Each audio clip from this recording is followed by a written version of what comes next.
During the 11th and 12th centuries, in the northern area of Iran, there was an extremist religious cult called the Hashishans. They considered hash to be their divine tool. They used it for both recreational purposes and for meditational purposes. They would consume a whole bunch of it, meditate on a project, think about every last detail to follow it through until it was done with its completion. Once they had envisioned that whole thing up there in their head, they would consume a whole bunch more hash, get into the zone, then go out and carry out that task with nothing stopping them until they got the task done. Unfortunately, that task quite often was killing other people.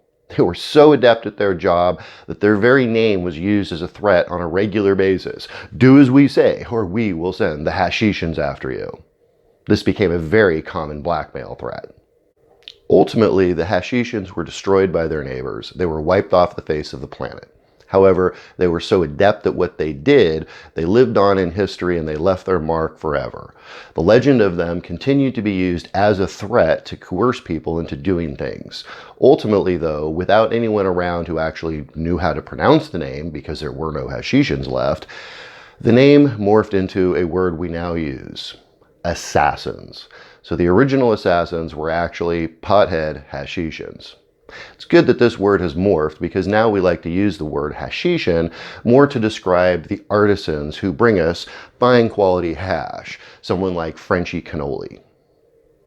Now, there are many warriors throughout history that have found that marijuana helps put them in that zone while they fight. One of the most famous of the weed warriors is the late great Bruce Lee. Bruce Lee was known for consuming massive amounts of hash, both to fight his personal demons as well as to put him in that zone while he was in his workspace. Now, this does kind of fight the stereotype that marijuana slows people down, because Bruce Lee, even while smoking his hash, was still so fast, they actually had to ask him to slow down so that the cameras could actually catch his movements. Many of today's modern athletes are big advocates of cannabis usage. First of all, consider that many of them are actually very aggressive people by nature, and that they have found a very positive way to channel that aggression: sport fighting. Smoking indica outside the ring actually helps reduce anxiety and calm people down, so it helps counterbalance that natural aggressiveness. Also, smoking an indica can take you out of the fight or flight mode and put you into the rest and relaxation mode. This is the ideal mode for our body to be in at all times, so that the body is taking care of itself. But this is also the best mode for us to be in while we're working out. The idea of a workout is to build muscles and to build the body. When you're in that fight or flight mode, all the energy is going into performance, not into bodybuilding. When working out, using the indica puts the body into that workout mode. It actually helps build the body. Now, in the ring, a good sativa will activate the fight or flight mode. It then puts you in the zone. It can slow down time and really focus the awareness of what someone's doing. This is actually why the sporting world considers marijuana usage a performance-enhancing drug during competition. Now, this may seem a little contradictory to what most people think about when they think about marijuana smokers. Your typical marijuana gathering is not one that's going to end up in fights, like quite often so many alcohol gatherings do. Well, marijuana doesn't make you aggressive. What it does is it focuses your intentions and can actually make you more aware of what you're doing and really put you in that zone. So if fighting is what you were about, well, it can put you in that zone. So that's why it's actually considered a performance enhancement drug by so many different sporting officials.